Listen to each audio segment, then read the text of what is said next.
이제 오후에 이제 하나님 말씀 보도록 하겠습니다. 출애굽기입니다. 출애굽기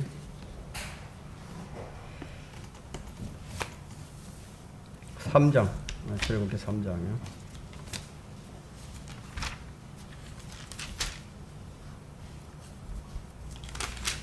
출애굽기 3장 1절로부터 12절까지 보겠습니다.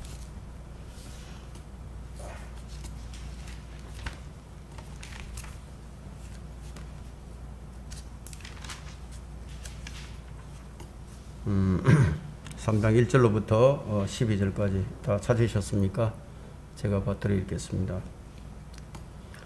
이제 모세가 그의 장인 미디안 제사장 이드로의 양떼를 치는데 그가 그 양떼를 광야의 뒤편으로 인도하여 하나님의 산 호렙에 이르렀더니 주의 천사가 가시덤불 가운데서 나온 불꽃 속에서 그에게 나타내시니라. 그가 보니 보라 그 가시덤불이 불로 타나 가시덤불은 소멸되지 않더라. 모세가 말하기를 이제 내가 옆으로 비켜서서 어찌하여 그 가시덤불이 타지 않는지 이 큰 광경을 보리라 하는데 주께서 그가 보려고 옆으로 비켜서는 것을 보신지라. 하나님께서 가시덤불 가운데서 그를 불러 말씀하시기를 모세야 모세야 하시므로 그가 말씀드리기를 내가 여기 있나이다 하니 주께서 말씀하시기를 여기로 가까이 다가서지 말고 네 발에서 신을 벗어라. 이는 네가 서 있는 곳이 거룩한 땅임이니라 하시더라. 주께서 또 말씀하시기를 나는 네 조상의 하나님이니 곧 아브라함의 하나님, 이삭의 하나님, 야곱의 하나님이라 하시더라. 모세가 자기 얼굴을 가리니 이는 그가 하나님 쳐다보기를 두려워함이더라. 주께서 말씀하시기를 내가 이집트에 있는 내 백성의 고통을 분명히 보았으며 그들의 공사 감독자들로 인한 그들의 부르짖음을 들었나니 이는 내가 그들의 슬픔을 알미라. 그들을 이집트인들의 손에서 구해내고 그 땅에서 그들을 인도하여 아름답고 넓은 땅, 적과 꿀이 흐르는 땅, 즉 가나안인과 히딘과 아모리인과 브리스인과 히인과 여부스인의 지역에 이르게 하려고 내가 내려왔노라. 그러므로 이제 보라 이스라엘 자손들의 부르짖음이 내게 미쳤으며 또 이집트인들이 그들을 압제하는 그 압제를 내가 보았으니 그러므로 이제 오라 내가 너를 파라오에게 보내고 너로 하여금 내 백성 이스라엘 자손들을 이집트에서 데리고 나오게 하리라 하신지라. 모세가 하나님께 말씀드리기를 내가 누구기에 파라오에게 가며 이집트에서 이스라엘 자손을 데리고 나올 수 있으리까 하니 주께서 말씀하시기를 내가 반드시 너와 함께 하리니 이것이 내가 너를 보낸 표가 되리라. 네가 이집트에서 그 백성을 데리고 나오면 너희가 이 산에서 하나님을 섬길 것이니라 하시니라. 이 오후의 설교 제목은 하나님의 부르심이에요. 하나님의 부르심. 부제는 디바인 콜링입니다. 모세의 일생이 120년이죠. 120년을 살았습니다. 근데 그 생애를 딱 3등분합니다. 아주 또렷하게 3등분하게 되는데 40년, 40년, 40년이에요. 그의 첫 40년은 파로의 딸의 아들로서 보낸 시기였는데요. 이때 모세는 사람의 말과 지혜로 탁월한 시기였었습니다. 그는 스스로 이스라엘의 구원자로 나섰다가 도망자 신세로 끝이 나버렸습니다. 그의 두 번째 이제 40년은 미디안에서요. 양치기 목자로 이제 보내게 됩니다. 그리고 세 번째 40년은 하나님을 대변하는 여스룬의 통치자, 이스라엘의 통치자로서 마지막 40년을 보내게 되는 거예요. 오늘 이 본문의 말씀은 그의 두 번째 인생에서 세 번째 인생으로 넘어가는 과정의 사건을 지금 기술한 거예요. 그 모세의 여정은 드라마보다도 더 극적이고요. 아주 흥미롭고, 참 재미있는 그런 말씀이죠. 자, 이것은 인간의 삶이 얼마나 이제 변화무쌍한 것을 이제 보여줍니다. 이 생을 좀 이제 50, 60, 70 이렇게 살다 보면요, 인생이 뭐 얼마나 변화무쌍한 것을 너무 많이 경험했어요. 참 변화무쌍합니다. 이집트의 노예의 아들로 태어나가지고 공주의 아들로 40년. 도피자로서 미디안의 광야에서 이방인의 딸과 결혼을 하고 아들을 낳고 목자로서 40년. 이제 거의 나이가 80입니다. 여러분 80이면요. 요즘으로 치면 어떻습니까? 죽을 나이가 된 거죠. 이 일절을 보게 되면 근데 모세가 이제 자기 양을 치는 게 아니라요. 장인의 양을 치고 있는 것을 볼 수 있습니다. 그는 그 땅에서 자기 소유가 전혀 없습니다. 아무것도 없어요. 40년을 일을 했지만 여전히 장인의 양떼를 치고 있습니다. 자기 양떼가 아니에요. 누가 봐도 인생에 낙이 없는 삶이죠. 또 왜냐하면 목자라는 직업이 그래요.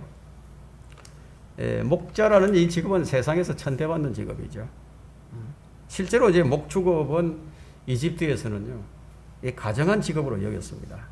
근데 하나님께서 참 이 모세에게 참 이런 이 세상에 가장 싫어하는 일을 지금 시켰다 이거예요. 뭐 이왕이면은 그래도 모세가 배운 것도 있으니까 좀 재능을 살려가지고 이 이집트의 그 고등 학문들을 갖다가 좀 가르치는 일을 시킨다면 얼마나 좋겠습니까?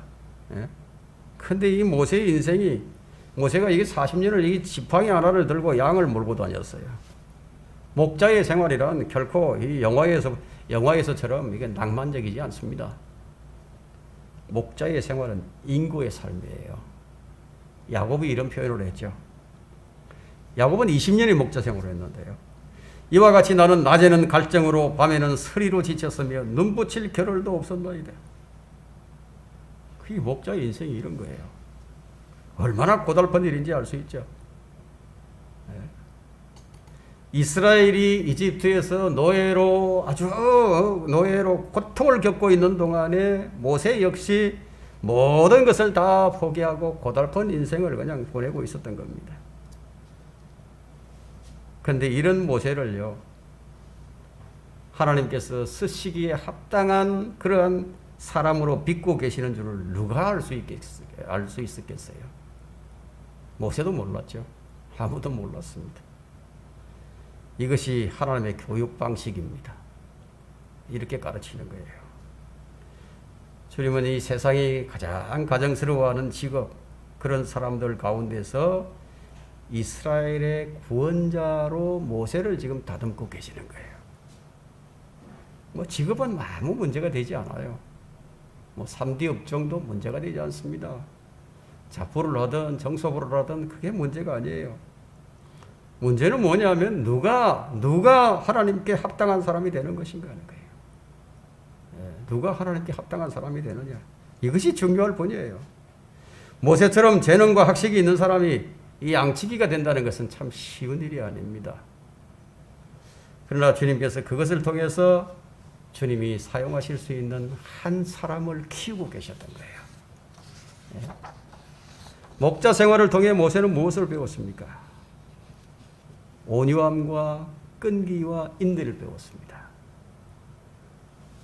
하나님께서 어떤 사람을 부르시는지 아십니까? 일을 하는 사람들, 일을 잘하는 사람들을 부르십니다. 하나님께서는 일하지 않는 사람은 부르시지 않아요. 하나님 모세에게 언제 나타났습니까? 모세가 양을 칠고 있을 때 주의 부르심을 받은 거예요. 주님의 부르심을 보게 되면 기도원은 타작마당에서 타작을 하다가 주님 부름을 받았고요. 또 다윗은 들에서 양을 치다가 부름을 받았고, 엘리사는 밭에서 이 소를 가지고 이 밭을 갈다가 부름을 받았어요. 이 사도들은 또 어떻습니까? 이 사도들은 바다에서 고기를 잡고 뭐 그물을 손질을 하다가 이제 부름을 받았고요. 마태는 또 세관에서 이 일을 하다가 이제 부름을 받았습니다. 자, 우리는 자신이 하는 일에 최선을 다하는 사람이 되게 돼요. 그냥 빈둥빈둥 돌면서 일하지 않는 사람은 그 사람에게 일을 맡겨도 최선은커녕 분명히 뭐 게으른 종이 될 것이 분명하기 때문입니다. 하나님의 부르심 첫 번째는 하나님께서 그에게 나타나셨습니다. 2절 한번 볼까요? 2절. 주의 천사가 가시덤불 가운데서 나온 불꽃 속에서 그에게 나타나시니라. 그가 보니 보라 가시덤불이 불로 타나 가시덤불은 소멸되지 않더라 했어요. 이 모세가 이 양떼를 몰고 이 광야의 뒤편에 있는 하나님의 산에 간 것은 어떤 의미가 있을까요? 왜 뜬금없이 모세가 평소에 하지 않던 그 일을 했을까요? 왜 그 생각이 들었을까요? 하나님께서 그의 마음을 움직이신 거예요. 하나님의 산 호렙, 그게 하나님을 만나는 장소입니다. 엘리야도 하나님의 산에서 하나님을 만난 적이 있죠. 주님께서도 40일간 광야에 가 계셨습니다. 홀로 하나님과 함께 교제를 갖는 갖기에는 아주 좋은 장소가 광야입니다. 오늘날 성도들은 바쁜 일상 때문에 하나님과 홀로 이렇게 시간을 거의 갖지 못합니다. 그로 인해서 영적 힘이 고갈되게 돼요. 영적 힘이 없어요. 여러분, 기도는 성도의 호흡입니다. 그러면 기도하지 않는 성도는 지금 영적으로 죽어 있는 상태죠. 그 숨을 안 쉬니까 죽어 있는 거예요. 여러분이 하루의 시작과 마침이 기도가 되어 있습니까? 그래서 그리스도인들은 잠을 자기 전에 하루를 돌아보면서 기도를 하고 자야 됩니다. 그래야 그 사람이 그리스도인으로 살았는지 아닌지 확인할 수가 있죠. 기도를 하지 않거나 또 말씀을 읽지 않는 사람은 영적으로 사실상 텅 빈 생활을 하고 있는 겁니다. 하루에도 어떤 일이 일어날지 정말 알 수 없는 위험천만한 세상인데 내게 어떤 일이 일어날지 누가 알겠어요? 그리스도인이 되어가지고 적당히 믿으면서 형편이 좋으면 묻고 형편이 나쁘면 운다면은 그래가지고 어찌 하나님을 기쁘시게 할 수 있겠습니까? 자신이 찾아 먹어야 할 것은 하나님 말씀이고요. 자신이 하나님을 찾는 것은 기도를 통해서 찾는 거예요. 주님은 기도로서 만나주십니다. 기도의 중요성을 모르는 사람은 그냥 되는 대로 사는 거죠. 여러분은 이제 골방으로 좀 자주 들어가야 됩니다. 골방으로 들어가서 아주 은밀한 가운데서 이 주님과 이 경건의 시간을 보내는 것은요, 우리 일상 가운데서 가장 소중한 시간이에요. 자신이 주님과 교제를 위한 가장 편리한 시간을 가져야 한다는 겁니다. 그런데 이것이 좋은 습관이죠. 이런 것을 갖는 것은. 이런 좋은 습관을 가져야 됩니다. 시내산 하면은 호렙산, 시내산 하게 되면은 하나님의 산으로 여기 이제 불리게 되는데요. 여기서 이제 모세가 나중에 십계명을 받습니다. 그리고 엘리야가 여기서 주님을 만나게 되고요. 사도 바울 역시 이 복음의 신비를 여기서 계시를 받게 됩니다. 3절 한번 보겠습니다. 3절에 모세가 말하기를 이제 내가 옆으로 비껴서서 어찌하여 그 가시던 불이 타지 않는지 이 큰 광경을 보리라 하는데, 사실 여러분들이 이런 광경을 본다면 얼마나 놀라겠습니까? 가시던 불이 소멸되지 않는 아주 놀라운 지금 광경을 보고 있는 거예요. 이것은 이스라엘 민족에게 보인 첫 번째 표적입니다. 이스라엘에게 첫 번째 이 표적을 보여주셨어요. 이스라엘은 포도나무나 또 무화과나무나 올리브나무로 이제 상징이 되지만 그 민족적인 역사, 그 민족적 역사는 단연코 불타는 가시덤불로 상징이 됩니다. 이스라엘의 역사는 늘 이게 불꽃 가운데 있었어요. 그러나 결코 소멸되지 않았습니다. 왜냐하면 하나님께서 그들 가운데 계셨기 때문이에요. 이스라엘은 사라지지 않습니다. 하나님께서 불로 타나 가시던 불은 소멸되지 않는 가운데 나타나신 것은 그 당시에는 이것이 어떤 의미가 있는지, 무슨 의미가 있는지 몰랐지만 세월이 지나고 이제 신약 시대로 들어와서 그들의 역사를 보면서 이 주님께서 이스라엘을 참 이게 지으시면서부터 이스라엘이 어떤 역사가 될 것이라는 것을 이제 보여주신 것이죠. 이것이 바로 불타는 가시덤불이에요. 소멸되지 않는 가시덤불. 그들은 이집트의 노예가 되었고요. 출애굽하고 난 뒤에는요, 이방인들이 막 괴롭혔죠. 사네립이, 아시리아의 사네립이 학대를 했고, 바벨론의 느부갓네살이 그냥 학살을 하고 포로로 잡아가 버렸고요. 로마 제국이 살육을 했고요. 영국에서 추방을 당해버렸고, 유럽인들이 박해를 했고, 에드워드 1세에 의해서 쫓겨나 버렸고요. 프랑스에 의해서 강탈을 당했고요. 히틀러에 의해서 가스실로 들어갔습니다. 바로 그 불타는 가시덤불. 그러나 이 불타는 가시덤불은 아직도 소멸되지 않았습니다. 이 꺼져버릴 것만 같았던 그 불꽃이 지금 활활 타오르고 있는 중입니다. 이제 주님께서 재림하셔서 그들 한가운데 계시게 되면 이스라엘은 영원히 꺼지지 않는 불로 활활 타오르게 되는 거예요. 자, 이것을 우리가 영적으로 우리에게 적용을 해보자면은 결코 사라지지 않는 교회의 모습이라고 할 수 있습니다. 초대교회로부터 지금까지 앞으로도 교회는요, 박해는 사라지지 않습니다. 왜 성경에 실로 그리스도 경건하게 살고자 하는 모든 사람은 박해를 받을 것이라고 말씀하셨는지 아십니까? 박해가 없을 수 없다 이거예요. 박해는 반드시 있습니다. 교회는 불신과 배교로 인해서 약화되기도 했지만 박해와 고난으로 인해서 쓰러지지는 않았다는 거예요. 선교자들의 피가 흐르면 흐를수록 교회는 더 성장을 했고 성도들의 신앙은 더 순수해졌습니다. 왜냐하면 불타는 가시덤불 속에 주님이 계셨던 것처럼 그 주님께서 우리 가운데 계시기 때문에 우리 안에 계신다. 이 성경은 이스라엘이 멸망한 것, 이스라엘이 약화된 것의 박해로 인한 것이 아니라 그들의 배교로 인한 것을 입증해 줍니다. 그들이 배교했기 때문에 그렇게 된 거예요. 박해와 고난은 결코 믿음을 약화시킬 수가 없습니다. 모세는 불타는 가시덤불을 보고 있죠. 가시덤불은 바로 노예 생활로 실험하고 있는 이스라엘의 모습이기도 합니다. 또한 가시덤불은 광야에서 양을 치고 있는 자신의 모습이었어요. 그러나 실상 보아야 할 것은 가시덤불이 아니었어요. 그 속에 계신 하나님을 봐야 했다는 거예요. 우리가 성경을 읽으면서요, 성경 속에서 주님을 발견하지 못하면 그 성경 읽은 거 아니에요.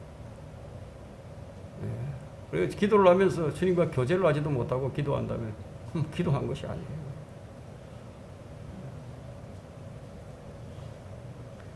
이스라엘 불 가운데 있는 가시덤불이라고 할 수 있는 것은요, 이집트가 불타는 용광로였기 때문이었는데 신명기 4장 20절 한번 펼쳐보십시오. 신명기 4장 20절에 보시면, 그러나 주께서 너희를 택하셨고 너희를 철용광로 즉 이집트에서 이끌어내시어 오늘날의 너희와 같이 그분께 유업의 백성이 되게 하셨느니라. 파라오는 이 불의 강도를 점점 더 높였습니다. 근데 그럴수록 이스라엘이 점점 더 번성해져 갔어요. 이 용광로의 불꽃은 결코 이스라엘을 태울 수가 없었습니다. 이것은 하나의 예표로서요, 앞으로 있을 대환란 때 적그리스도가 결코 이스라엘을 소멸시킬 수 없음을 지금 여기서 예표로 보여주는 거예요. 바벨론의 포로로 잡혀간 다니엘의 세 친구는 문자 그대로 그냥 용광로에 던져졌습니다. 평소보다 7배나 더 뜨겁게 한 불꽃이 그들의 머리카락 하나도 태우지 못했습니다. 왜냐하면 그 안에 누가 계셨습니까? 주님이 계셨다 이거예요. 우리 주님께서 그 안에 계셨어요.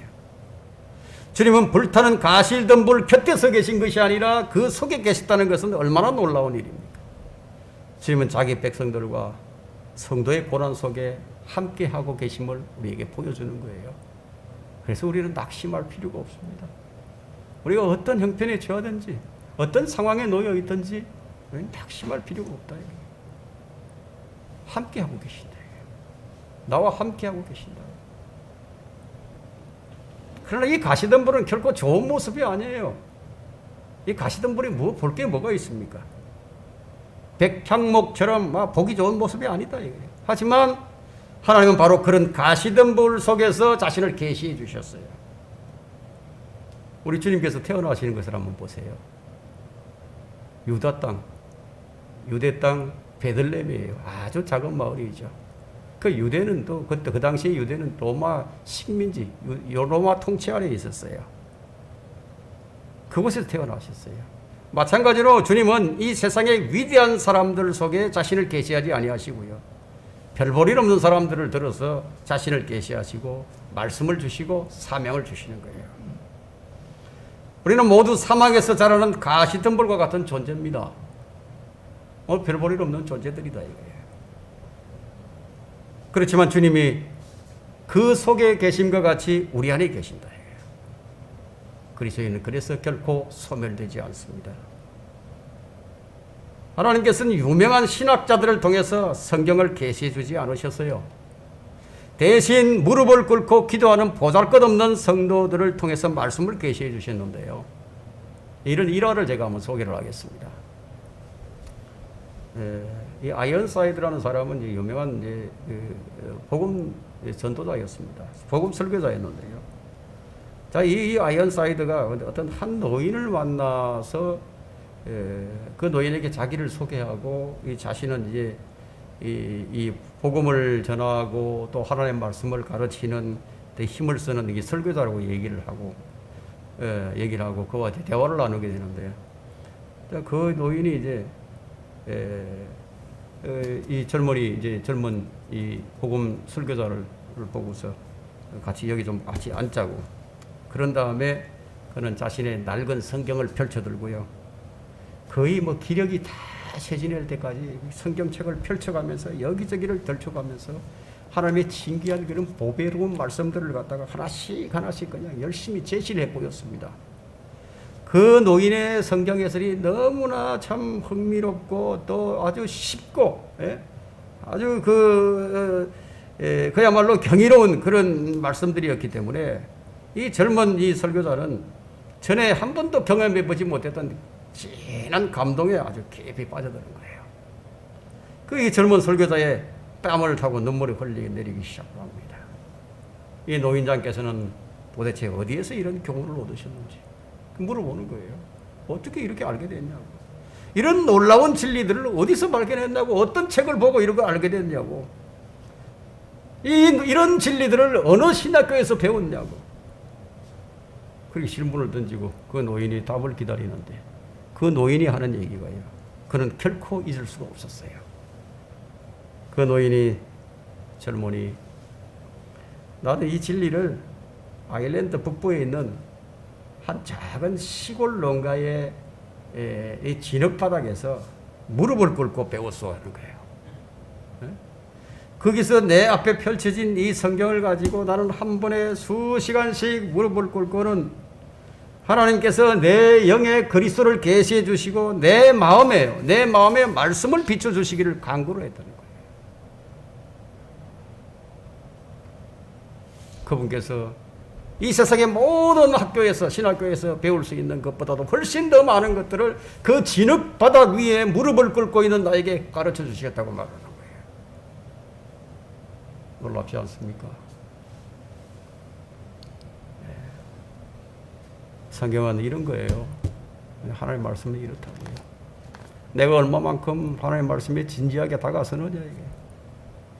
얼마나 순수한 마음으로 그분을 알고자 하면서 그분께 이 말씀을 통해서 그분을 보고자 하느냐는 거예요. 본론으로 돌아왔어요. 어찌해서 가시덤불이 불이 타지 않습니까? 왜 불이 타가서 다 재가 되어서 없어져야 되는데, 그래서 모세가 하도 신기하니까 이제 그 답을 얻고자 곁으로 나갔었죠. 이 불이 어떤 불인지 아십니까? 이 불은 백성들이 가야 할 길을 비추어주는 빛이에요. 느헤미야 9장 12절에는 또 주께서 그들을 낮에는 구름 기둥으로 밤에는 불 기둥으로 인도하여 그들이 가야 할 길에 빛을 주셨나이다. 바로 이스라엘이 가야 할 길을 비춰주는 빛이었다. 이 불은 성도들의 삶을 정결케 해주는 불이었습니다. 이 불은 어떤 불이냐면 성도들을 단련시키는 불이었어요. 베드로전서 1장 7절에는 너희의 믿음이 시련이 불로서 단련될지라도 없어져 버릴 것보다 훨씬 더 귀하게 되어 우리 주 예수 그리스도께서 나타나실 때 칭찬과 존귀와 영광을 얻게 하려 함이래. 이런 소망이 있다면은, 이런 소망이 내게 있다면은 나를 삼킬 것만 같은 이 불 같은 시련이 내 믿음을 단련시킬 수 있는 아주 좋은 기회로구나 생각하고 기뻐할 수 있겠죠. 야, 이 불은 어떤 불입니까? 이 불은 또 어떤 불인가 하면 하나님께서는 소멸케 하는 불이심이라 하셨어요. 소멸케 하는 불. 이 불은 어떤 불인가 하면 죄인들을 불태우는 지옥 불이다 이거예요. 그곳에는 그들의 벌레도 죽지 않고 불도 꺼지지 아니하느니라. 이 지옥이에요. 영원히 꺼지지 않는 불. 소돔과 고모라의 불의 심판은요, 앞으로 있을 심판을 어떻게 심판을 하실 것인가를 보여준 것이거든요. 이 불이 어떤 불입니까? 주의 재림을 나타내는 불이었어요. 말라기 4장 1절에는요. 보라, 이는 화덕같이 탈 그날이 오기 때문이니, 화덕같이 탈 그날이 온다는 거예요. 교만한 자와 악을 행하는 자는 정녕 다 거루터기가 되리라. 오는 그날이 그들을 태우리니 뿌리나 가지도 남기지 아니하리라. 만군의 주가 말하노라. 여러분, 이 가시덤불, 이 가시나무는 어떤 나무인지 아십니까? 좋은 열매를 맺기보다는 가시를 맺는 나무예요. 이스라엘은 하나님 앞에 열매를 맺기보다는 주로 가시를 내는 그런 민족이었습니다. 그래서 그들은 늘 징계와 심판을 계속 반복해서 받았죠. 그러나 가시덤불 속에 계신 주님으로 말미암아 이스라엘 민족은 장차 많은 열매를 맺는 가장 많이 열매를 맺는 민족이 됩니다. 이것이 주님께서 약속을 하신 거예요. 우리 지난 시간에 언약의 하나님, 언약을 기억하시는 하나님이라는 제목으로 제가 설교했죠. 이 아브라함과 이삭과 야곱에게 하셨던 그 약속을 끝까지 이행하십니다.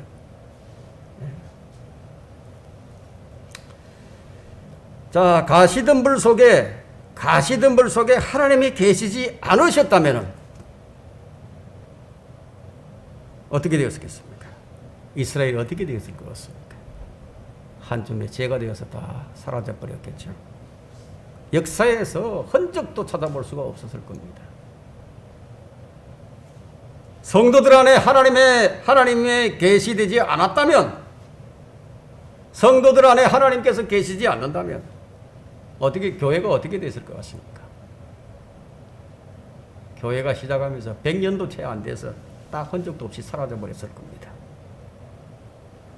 하나님의 부르심 두 번째, 하나님께서 모세를 부르셨어요. 4절을 볼까요? 4절에 주께서 그가 보려고 옆으로 비켜서는 것을 보신지라 하나님께서 가시덤불 가운데서 그를 불러 말씀하시기를 모세야 모세야 하심으로 그가 말씀드리기를 내가 여기 있나이다 하니, 주님이 이제 이 모세를 부르는 거 한번 보세요. 지금 모세야 모세야 이렇게 이제 부르시는데요.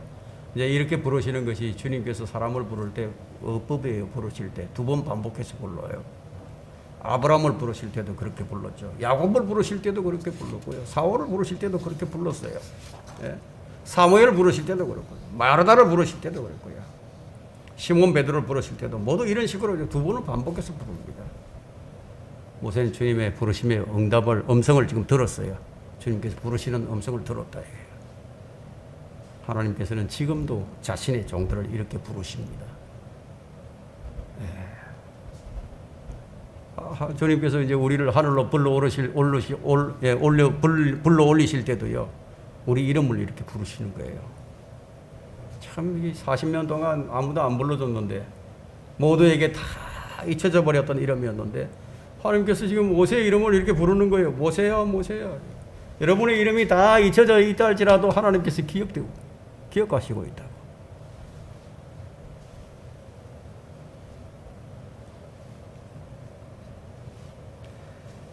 하나님께서 이제 모세야, 모세야 이렇게 이름을 부르시면서 마치 아버지가요, 아들의 이름을 부르듯이 이제 모세를 부르는 거예요. 모세가 하나님을 찾고 부르기 전에 하나님께서 먼저 모세를 찾아오시고 부르신 거예요. 우리가 그래서 다 여기 있는 거예요. 우리가 먼저 찾은 게 아닙니다. 그분께서 우리를 찾아오셨고 우리를 불러주셨어요. 주님은 죄인을 불러 구원시키려고 오셨기 때문에 거기에 응답한 사람들이 바로 우리들입니다. 로마서 1장 6절에는 그들 가운데서 너희도 예수 그리스도의 부르심을 받은 자들이니라. 이제 주님께서 우리를 사명으로 부르십니다. 바울은 사도로 부름을 받았죠. 우리는 성도로 부름을 받았고 제자로 부름을 받았고요.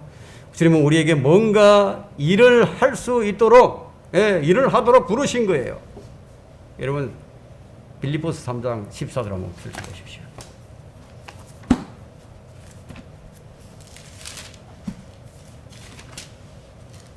빌립보서 3장 14절에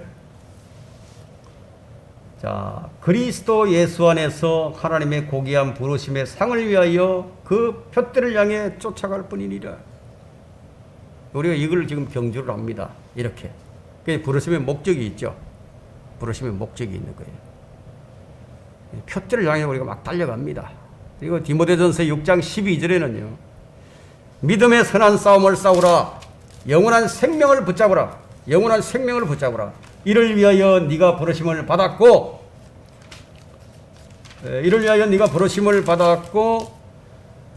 많은 정인들 앞에서 선한 고백으로 고백하였느니라. 이런 부르심에는 우리 목적이 있어요. 여러분들 부르신 데는 다 목적이 있습니다. 주님께서 범죄한 아담을 찾아오셨어요. 아담을 찾아오셔가지고 아담아 네가 어디 있느냐 또 부르십니다. 2번 반복하시죠. 아담아 네가 어디 있느냐. 그렇게 부르신 것처럼 성도들이 죄를 범하였을 때도 주님 우리를 부르시는 거예요. 너희는 가서 나는 자비를 원하고 희생제를 원치 아니하노니라는 말씀의 의미를 배우라. 나는 의인을 부르러 온 것이 아니요 죄인을 불러 회개에 이르게 하려고 왔노라 하시니라. 마태복음 9장 13절에 말씀하셨고요. 또 로마서 10장 21절에서는 이스라엘에게 그가 말하기를 내가 온종일 불순종하며 거역하는 백성에게 내 손을 뻗쳐놓으라고 하였느니라. 자, 우리에게 있어서 가장 좋은 부르심이 무엇일까요? 가장 좋은 영광으로 우리를 부르시는 거죠. 영광으로 우리를 부르실 날이 머지않았어요. 머지않아서 주님은 이리 올라오라 이렇게 부르실 겁니다. 누군가가 여러분을 불러줄 때, 자, 여러분은 이제 삶의 의미를 찾을 수 있을 겁니다. 근데 대상이 누구냐, 이게. 누가 나를 불러줄 것인가? 여러분을 불러주는 대상에 따라서 존재의 의미와 가치가 확연하게 달라져 버립니다. 왕의 부르심을 기다리는 신하들이나 아니면 시상식에서 자신의 이름을 불러주기를 기다리는 사람들, 멀리서 누군가가 나를 불러주기를 기다리는 사람들의 마음을 한번 생각해 보십시오. 조선시대에 송강정철이라는 학자가 있었죠. 당대 최고의 학자였어요. 근데 이 사람이 그냥 귀향을 갔습니다. 귀향을 가가지고 삼위인곡이라 또 성미인곡이라는 그 책을 쓰죠. 그런 글작을 참 남겼는데 그 시를 남겼는데 그 내용이 뭐냐면요. 모두 임금인 그 선조가 다시 자신을 불러주기를 간절히 바라는 내용이었습니다. 어떤 때는요. 참 달갑지 않는 부름도 있어요. 여러분 경찰서에서 여러분을 출두하라는 명령사가 날아온다면 참 불쾌하겠죠. 법정으로 나오라는 이 판사의 부름은 그리 달갑지도 않을 겁니다. 그러나 우리는 거룩하신 하나님으로부터요. 하늘의 부르심에 참여한 사람들입니다. 우리가 참여한 사람들이 하나님의 본성에 참여한 사람들이에요. 그 히브리서 3장 1절에는 이런 말씀이 있습니다. 히브리서 3장 1절에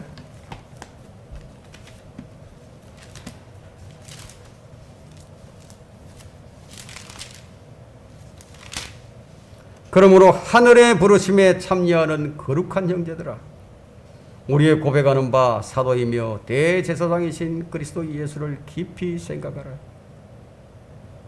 이것이 우리가 가져야 할 생각이에요. 예수 그리스도를 깊이 생각하는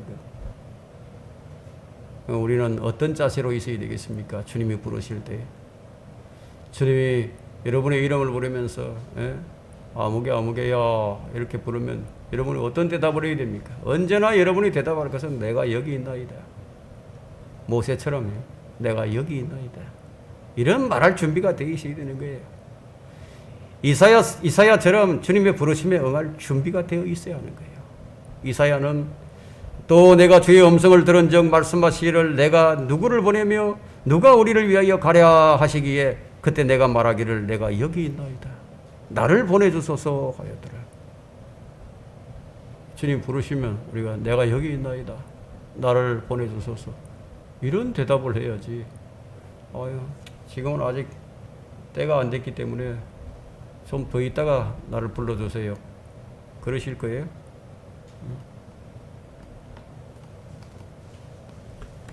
자, 만약에 주님이 우리를 부르실 때 내가 여기 있나이다 라고 대답을 한다면 주님께서 역시 우리가 주님을 찾고 부르실 때 내가 여기 있다고 대답하실 거예요. 그 이사야 58장 9절이에요.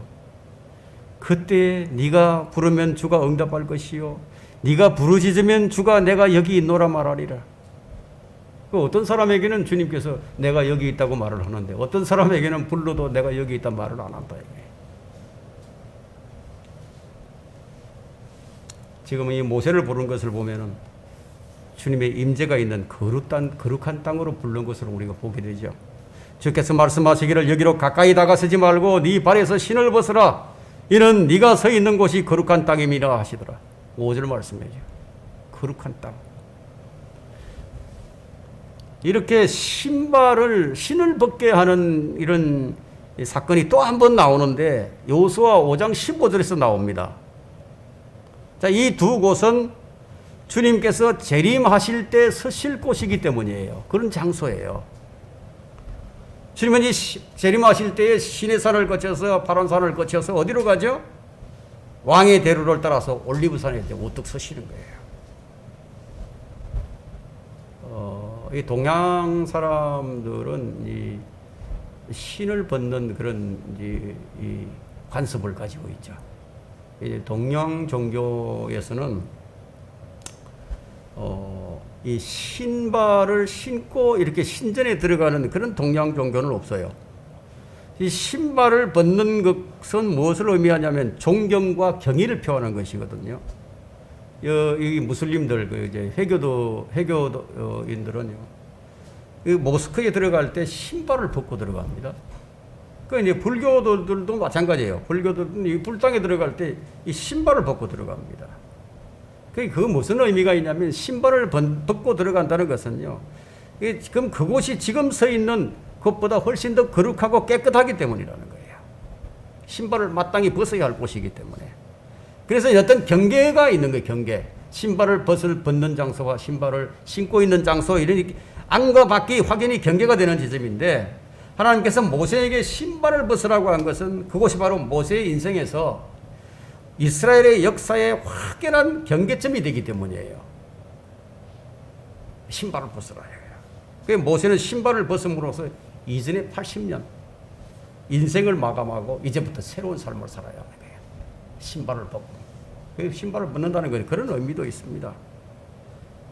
신발을 벗는 행위는 이스라엘의 관습인데요. 모든 것을 확정하기 위한 것으로도 사용되었죠. 여러분이 보아스와 이 롯의 관계를 보게 되면 이 신발을 가지고 세문하는 거 알 수 있죠? 예, 그게 알 수 있습니다. 그것이 룻기 4장 7절에 이제 나옵니다. 하나님은 이 자리에서 모세와 무엇인가를 지금 확정을 하셨어요. 모세는 주님 임재 앞에 이 신발을 벗음으로써 80년의 세월의 이정표를 딱 세워버린 거예요. 영적인 생활이란 하나에서 10가지 참 모두가 다 하나님 안에서 이루어집니다. 우리의 영적 생활에 있어서 가장 필요한 훈련이 뭔지 아십니까? 가장 필요한 훈련, 경건의 훈련이에요. 경건의 훈련. 하나님께 나아가는 데는요, 기술도 필요치 않고 지식도 필요치 않아요. 오직 필요한 것이 있다면 그것은 어떤 것들보다도 하나님을 사랑하고자 하는 마음이랄 수 있습니다. 네 발을 네 발에서 신을 벗으라는 말은 바로 이런 의미가 있는 거예요. 전환점이에요.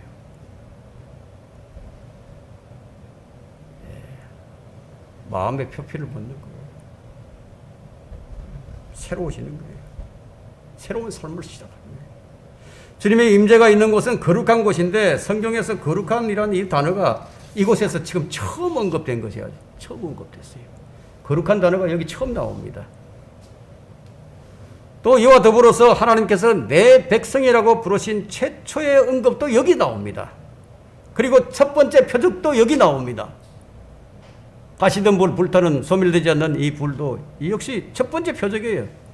내가 거룩하니 너희도 거룩하라는 하나님의 임재 앞에 우리는 걸맞지 않은 모든 것을 다 벗어버리고 진지한 기다림이 있어야 될 겁니다. 준비된 마음으로 하나님께 가까이 우리 나가야 되는 거예요. 주님께서는 제자들의 신발을 다 벗기시고 이제 발을 씻겨 주셨습니다. 대신에 어떤 신발을 신겨 주시는지 아십니까? 그들의 신발을 벗기시고 발을 씻겨 주시면서 화평의 복음의 신발을 신겨 주신 거예요. 그래서 에베소서 6장 15절에는 화평의 복음을 준비한 것으로 너희의 발에 신고, 우리가 신어야 할 신발이 뭔지 우리에게 알려주셨습니다. 모세를 부르신 하나님께서는 또 자기 백성들에게 대한 깊은 애정을 보여주셨는데 7절을 볼까요? 주께서 말씀하시기를 내가 이집트에 있는 내 백성의 고통을 분명히 보았으며 그들의 공사 감독자들로 인한 그들의 부르짖음을 들었나니 이는 내가 그들의 슬픔을 알미라. 그들의 슬픔을 알미라. 주님은 이 불꽃 같은 눈동자로 지금 자기 백성들의 고통을 분명하게 지금 보신 거예요. 지금 불법과 이 불의가 성공하는 시대를 살아가는 우리들에게요, 우리가 겪고 있는 이 모습을 주님께서 다 보신다는 거예요. 사실 우리가 이 부정과 불법이 난무한 이 시대를 보면서 우리가 얼마나 괴로운 인생을 삽니까? 정말 괴롭죠. 그런 그리스도인들에게 주님께서 말씀을 하십니다. 내가 내 백성의 고통을 분명히 보았습니다. 하물며 주 예수 그리스도의 보혈을 통해서 거듭난 자신의 자녀들을 하나님께서 잊으시겠습니까? 결코 잊지 않으신다. 그들의 공사 감독자들로 인한 그들의 부르짖음을 들었나니 주님은 지금 귀를 열어서 백성들의 부르짖음을 들으십니다. 우리가 우리의 부르짖음에도, 우리의 작은 신음소리에도 주님께서 귀를 열어두시고 계신다. 만일 주님께서 응답해 주시지 않는다면 왜 기도하라고 하셨겠습니까? 예? 기도하면 들어주시겠다. 만약에 여러분이 이제 깊은 이 산 중에서 이 조난을 당했다고 한번 생각을 해봅시다. 아무리 외쳐봐도 뭐 들을 사람도 없고 메아리만 돌아오는 뿐인데, 그럴 때 어떻겠습니까? 절망할 수밖에 없죠. 절망할 수밖에 없어요. 성경에는 실제로 그런 사례가 있었습니다. 이 하갈이요, 그의 아들 이스마엘과 함께 쫓겨났어요. 그 브엘세바 광야에서 방황을 하다가 물이 다 떨어져 버렸어요. 마실 물이 없어요. 할 수 있는 것이라고는, 그거 할 수 있는 것이라고는 우는 것밖에 없었어요. 여러분, 망망한 대해라든가 아니면 사막에 대한 이런 노래, 시를 쓰는 사람들 있죠. 망망한 대해에서 표류해보지 않은 사람이 바다에 대해서 노래를 하고요, 사막에 쓰러져 보지 않은 사람이 사막에 대해서 노래를 하지만, 만일에요, 바다에서 표류를 해본 사람이거나 아니면 사막에서 물이 떨어져서 죽다 살아난 경험을 해본 사람이라면 아마 그것을 노래하라면 노래를 못할걸요. 노래할 수 없을 겁니다. 참, 우리는 이 세상에 노래할 게 없어요. 뭘 이 세상에 노래할 게 뭐가 있습니까? 그죠? 듣는다는 것은 무엇을 의미하냐면 관심과 애정이에요. 관심과 애정이 있기 때문에 듣는 거예요. 주님께서는 지금 이 시간도 우리의 기도와 찬양과 경배뿐만 아니라 우리가 쉬는 내쉬는 한숨 소리까지도 다 듣고 계심을 우리가 인식을 해야 됩니다. 그 의식을 해야 된다. 이는 내가 그의 슬픔을 알미라. 그래서 그리스도인들에게는 절망이란 있어서는 안 된다는 거예요. 의미가 자식을 잊을지라도 주님 우리를 잊지 않으십니다. 이스라엘이 하나님을 잊고 이집트에서 우상을 숭배하며 살았지만 주님은 그들을 구원할 계획을 세우고 계셨다는 거예요. 모세는 바로 주님께서 구원자로 택한 그릇이었습니다. 8절을 보겠습니다. 그들을 이집트인들의 손에서 구해내고 그 땅에서 그들을 인도하여 아름답고 넓은 땅, 젖과 꿀이 흐르는 땅, 즉 가나안인과 히린과 아모리인과 프리스인과 히인과 여부스인의 지역에 이르게 하려고 내가 내려왔노라. 자, 주님께서 지금 자신이 직접 이 땅에 내려오셨다고 지금 말씀하십니다. 첫째 목적이 뭐냐? 그들을 이집트 땅에서 구원하시기 위해서고, 둘째 약속이 뭐냐? 그들을 약속의 땅으로 데려가기 위해서다 이거예요. 여기서 주님은 이스라엘 백성에게 어떤 조건도 달지 않으셨다 이거예요. 아무런 조건이 없어요. 그냥 그들을 구해내고 데려가겠다 이거예요. 주님께서 자신이 친히 하실 일을 선포하시고 그대로 행하시겠다는 겁니다. 이것이 주님의 확정된 말씀이에요. 주님께서 이 땅에 내려오실 때는 두 가지의 목적을 가지고 오시는데요. 그것이 뭔지 아십니까? 구원과 심판이에요. 주님은 바벨탑을 쌓을 때 내려오셨는데요. 창세기 11장 7절에서 가자 우리가 내려가서 거기에서 그들의 언어를 혼란시켜 그들이 서로의 말을 알아듣지 못하게 하자 하시고, 그때 주님께서 심판하러 내려오신 거예요.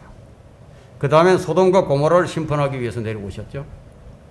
반면에 지금 이 본문에서는 지금 이집트를 심판하고 이스라엘을 구원해내기 위해서 내려오셨다고 말씀합니다. 주님은 초림 때에는 구원하시기 위해서 오셨고요, 재림 때에는 심판과 구원 둘 다 하시기 위해서 내려오십니다. 지금 8절을 다시 한번 볼까요? 그들을 이집트인들의 손에서 구해내고 그 땅에서 그들을 인도하여 아름답고 넓은 땅, 젖과 꿀이 흐르는 땅, 즉 가나안인과 히린과 아모리인과 프리스인과 히인과 여부스인의 지역에 이르게 하려고 내가 내려왔노라. 이 말씀은 예표적으로 예수 그리스도의 성육신을 잘 보여줍니다.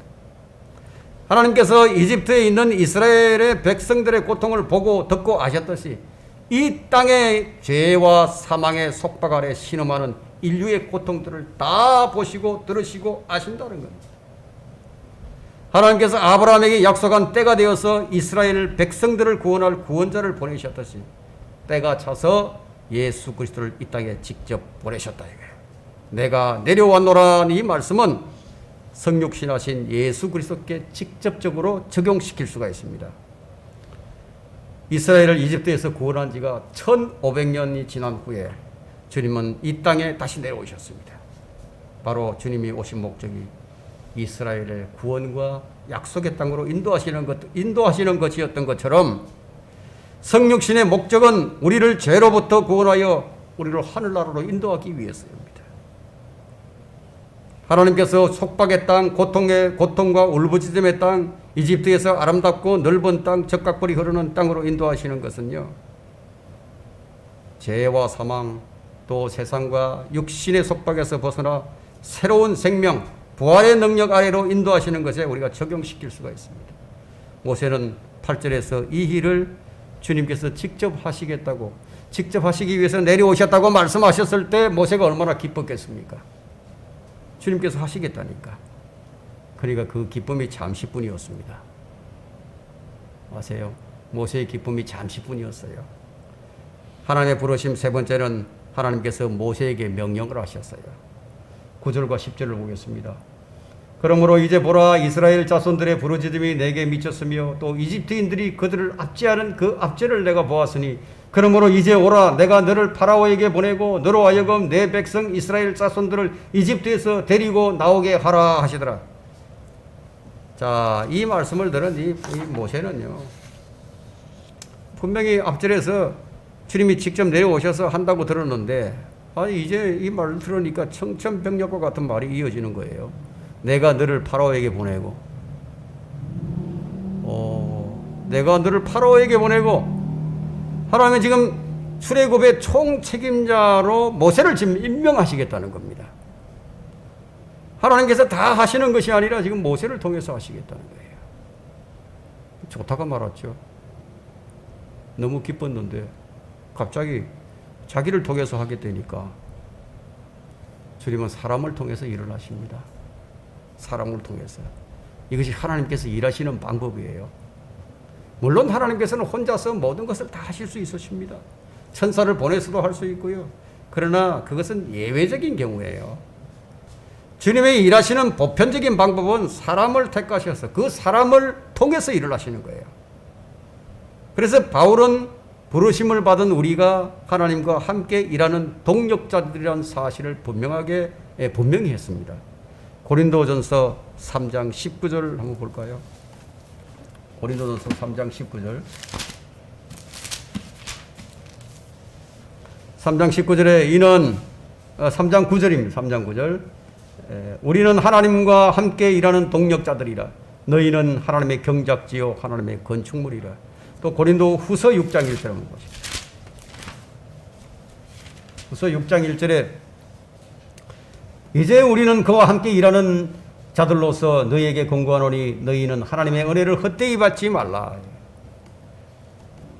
부르심을 받았어요. 우리가 이렇게 이제 부르심을 받았는데 이 부르심을 받은 우리는 이제 하나님의 은혜를 헛되이 받지 않아야 합니다. 그럼 누가 그러면 하나님의 은혜를 헛되이 받는 자들일까요? 여러분 하나님의 은혜를 모르면요 그냥 은혜를 헛되이 받는 자예요. 은혜를 은혜로 알아야죠. 누가 하나님의 은혜를 헛되이 받는 자냐 이거예요. 감사가 없는 사람. 감사가 없는 신앙은 헛된 신앙입니다. 여러분 은혜를 아는 자가 감사를 해요. 여러분은 모세의 심정이 어떨지 이해가 되십니까? 아무리 상상이 갑니까? 모세의 심정이 어떨까요? 지금 모세는 40년 전의 모세가 아니에요.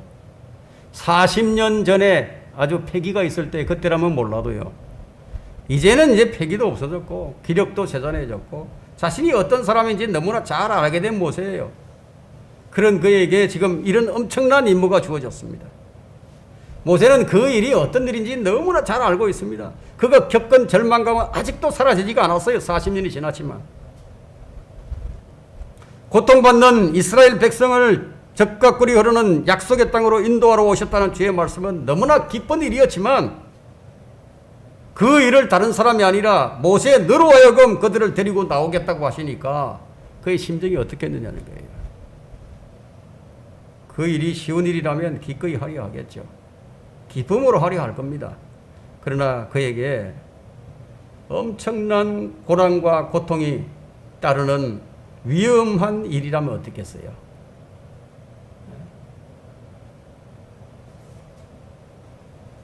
쉬운 일이라면 누구나 기꺼이 동참하고 싶어 합니다.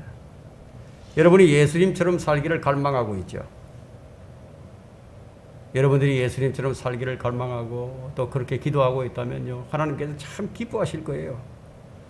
하나님께서는 여러분 다 아세요. 여러분 진심이 뭔지 다 아신다고. 고난과 죽음은 두려워하면서 영광과 존귀만을 바라는 마음을 아시는 거예요. 하지만 이런 것들은 다 우리가 감당해야 할 것들입니다. 모세는 이 일이 얼마나 힘든 일인지 알았습니다. 그는 이미 40년 전에 이스라엘 백성들이 자신을 거부하고 배척했던 그 아픔이 지금도 기억에 생생하다. 이게. 모세는 이집트의 파라오가 얼마나 잔악한 사람인지 잘 알고 있기 때문에 그 일이 어떤 일인지 다 안다 이거예요. 40년 전에 이미 파라오를 피해서 이곳 미디안까지 도망을 친 살인자인데 40년이 지났다고 하지만 그는 여전히 지금 두려움에 떨고 있습니다. 그런데 주님은 자신이 이스라엘을 구원하러 오셨다고 말씀하신 후에 곧 이어서 내가 너를 파라오에게 보내겠다고 말씀하시니까 얼마나 두렵겠느냐는 거예요. 왜 주님께서 이렇게 다 늙어버린 모세에게 이 일을 맡기려고 하실까요? 우리가 이 점을 알아야 하는 거예요. 약한 것들을 들어서 강하게 하시길. 그들을 부끄럽게 하기 위해서예요. 하나님께서 모세에게 이 일을 맡긴 것은 모세가 탁월한 능력과 지혜가 있어서 아니었습니다. 모세야말로 이집트의 궁중에서 배운 인간의 지혜와 학문, 왕자로서 누린 세상의 권력이 아무것도 아니란 사실을 가장 깊이 깨달았고 직접 체험한 사람이었기 때문에, 모세가 지금 약해져 있기 때문에 자신의 약함과 어리석음을 지난 40년간 절감하고 있었기 때문에 주님의 택함을 받은 겁니다. 이 부르심을 받은 겁니다. 이제는 힘도 없어요. 모세 힘도 없어요. 이제 함께 일할 동료도 아무도 없어요. 하나님께서 자신의 일꾼을 뽑으시는 것은 바로 이런 약한 것과 천한 것이라는 사실을 우리가 기억을 해야 됩니다. 그래서 고린도전서 1장 26절에 이런 말씀이 있죠. 형제들아, 너희는 너희의 부르심을 보라. 부르심을 받은 자들에는 육신을 따라 지혜로운 자가 많지 않고 권력 있는 자도 많지 않으며 좋은 가문에서 태어난 자도 많지 아니하노니라. 내가 약하고 어리석고 아무것도 아니라는 사실을 깊이 자각하면 할수록 하나님의 사역에 귀하게 쓰임을 받을 수 있게 됩니다. 말씀을 정리하도록 하겠습니다. 주님은 모세를 불러서 그로 하여금 주님의 표가 되게 하셨습니다. 놀라운 일이에요. 12절을 보게 되면요, 12절에 주께서 말씀하시기를 내가 반드시 너와 함께하리니 이것이 내가 너를 보낸 표가 되리라. 표가 되리라예요. 표. 부름받은 종에게는 바로 이런 표가 있는 거예요. 이런 표를 가진 자들이 할 일이 무엇입니까? 12절 후반부예요. 네가 이집트에서 그 백성을 데리고 나오면 너희가 이 산에서 하나님을 섬길 것이니라. 지금 모세와 대화하고 있는 이곳, 불타는 가시덤불이 있는 바로 이 장소예요. 이 부르심의 목적이 바로 주님을 경배하는 겁니다. 주님을 경배하는 거예요. 그렇다면 예배가 왜 소중한지 여러분들이 이해하셨을 겁니다. 주님은 내가 반드시 너와 함께하리니. 우리 성도들은 먼 곳에 있어요. 2시간 걸리는 데도 있고 1시간 반, 2시간 이렇게 걸리는 곳에서 오시는 거예요. 예배를 드리기 위해서 오신다 이거예요. 예배의 소중함을 아니까. 주님은 내가 반드시 너와 함께하리니 이러는 약속대로 모세와 철저하게 동행을 하셨습니다. 주님이 떠나지 않으셨습니다. 여호수아에게도 동일한 약속을 주셨습니다. 내가 모세와 함께하였던 것 같이 너와 함께하리니 내가 너를 단념하지 아니하며 버리지 아니하리라. 주의 종들에게는 바로 이런 표를 주시는 거예요. 이 약속은 여전히 지금도 동일합니다. 주님께서 성령을 보내셔서 우리와 영원히 함께 거하도록 하셨어요. 여러분 요한복음 14장 16절을 한번 펼쳐보십시오.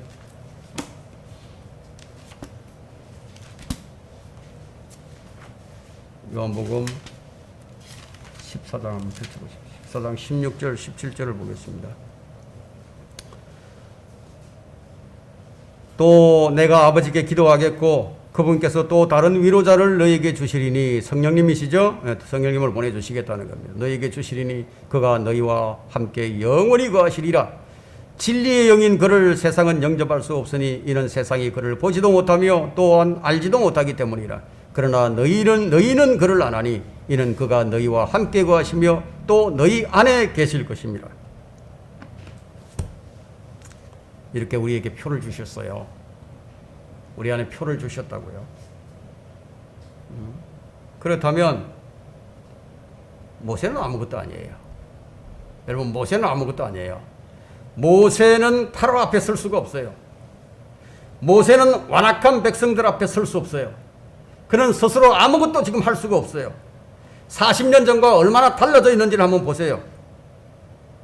성도들은 이렇게 달라져야 된다는 거예요. 날마다 새로워져야 된다는 거예요. 이 점을 영적으로 적용하자면 우리는 아무것도 아니라는 거예요. 우리는 세상을 대적할 힘이 없어요. 우리는 마귀를 대적할 힘도 없어요. 우리는 우리 육신과 싸워서 이길 힘도 없다 이거예요. 자, 힘이 없는 정도가 아니라요. 그들 앞에 설 수조차도 없어요. 그러나 주님은 자신이 어떤 분이신지를 보여주셨어요. 주님이 어떤 분이신지 우리에게 보여주셨다 이거예요. 주님을 알게 해주셨다는 거예요. 이제 중요한 것은 그런 분께서 나와 함께 계신다는 사실이에요. 그래서 우리는 그 약속에 근거해서 우리는 주의 일들을 지금 해나가는 거예요. 우리가 배운 세상 지혜로요, 단 한 명도 회심시킬 수 없습니다. 우리의 능력으로는요, 단 한 명도 이 교회의 사람들을 불러다 앉혀놓을 수도 없어요. 그러나 내가 반드시 너와 함께 하리니, 이 약속의 말씀이 우리에게 있다 이거예요. 주님이 표가 되어 주셨어요. 주님이 나의 표가 되어 주셨다 이거예요. 여러분, 이 표를 가지고 있으십니까? 가지고 있는 줄로 압니다. 주님은 모세에게 주님의 계획과 하실 일들을 가르쳐 주셨어요. 주님께서 앞으로 하실 일에 대해서도 모세는 듣고 배웠습니다. 그래서 지금 우리는 이렇게 부르심을 받고, 듣고 배우고 앞으로 할 일에 대해서 우리도 지금 배우는 거예요. 이 시간 주님은 우리를 부르시고 계십니다. 그러므로 이제 오라. 이제 오라. 주님은 여러분을 제자로 부르시고 또 사명도 주셨어요. 전도자로 부르시고 고난으로 부르셨어요, 여러분들을. 이제는 여러분들이 응답할 차례입니다. 어떻게 응답할 것인가? 여러분이 결정하십시오.